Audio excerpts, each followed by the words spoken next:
After my husband, Adam Hargrove, custom orders the new couch, he's completely obsessed over it. Not only does he insist on sleeping on the couch every night, but he also refuses to let me touch it. I seriously can't take his weird obsession any longer, so I decide to bring up divorce before him at our son's party. Everyone just stares at me in shock. Adam even responds by splashing the wine right at my face. What the hell are you on about, Lena? I neither cheated on you nor got in contact with any woman out there. Are you seriously divorcing me just because I sleep on the couch every night? I reply immediately, that's right. Chapter. My answer didn't waver, and that was enough to drain the color from Adam Hargrove's face. Our son, Lucas Hargrove, burst into terrified wails. Adam's parents rushed to scoop him up and calm him down. Adam's assistant, Claire Whitfield, stepped forward and practically screamed at me, Lena, do you even have a heart? Do you have any idea how much Adam has sacrificed for you and this family? Are you blind? What? Just because he bought a couch and slept in the living room instead of sharing your bed, you're going to throw a tantrum over nothing? Adam's father, Gerald Hargrove, had been listening to all of this, and his face was getting redder by the second. So that's what this is about, he said. Even if Adam sleeps separately, he's doing it because your body hasn't recovered from childbirth. He's being considerate, and you can't even see that. Every pair of eyes in the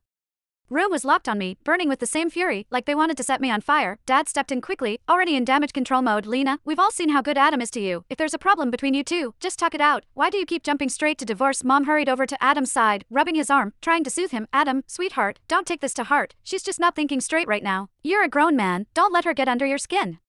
Then she turned to me, get over here and apologize to Adam so we can put this whole thing behind us. The nurses and the patients in the next bed over were watching with their jaws on the floor, but my voice didn't soften, not even a little. Mom, Dad, I'm not confused, and I'm not being impulsive. I mean every word. This marriage is over. I pulled out the divorce papers I'd already prepared and held them out to Adam. My voice cold. Signed, Gerald couldn't hold back any longer. He slammed his hand on the bedrail and pointed at me. You ungrateful woman. Adam has worked himself to the bone for years to give you a good life. Things are finally starting to look up, and you turn around and ask for a divorce? How dare you? Do you have no shame after everything this family has done for you? Dad's face went white. He raised his hand to slap me, but Mom grabbed his arm and held on tight. He stood there breathing hard, glaring at me. Are you really going to tear this family apart? Adam asked. Whatever the problem is, we can talk about it. Why does it have to be divorce? And why now? There's nothing to talk about, I replied. Looking at Adam, he scoffed. Tell me why. Lena, does it matter? My voice was flat. We're done. I didn't want to stay there another second. I turned to leave, but Claire grabbed my wrist and yanked me back. You don't get to walk away, she shouted. You owe him an explanation. I pried her fingers off me. You're his assistant. What I do with my life is none of your business. She wouldn't let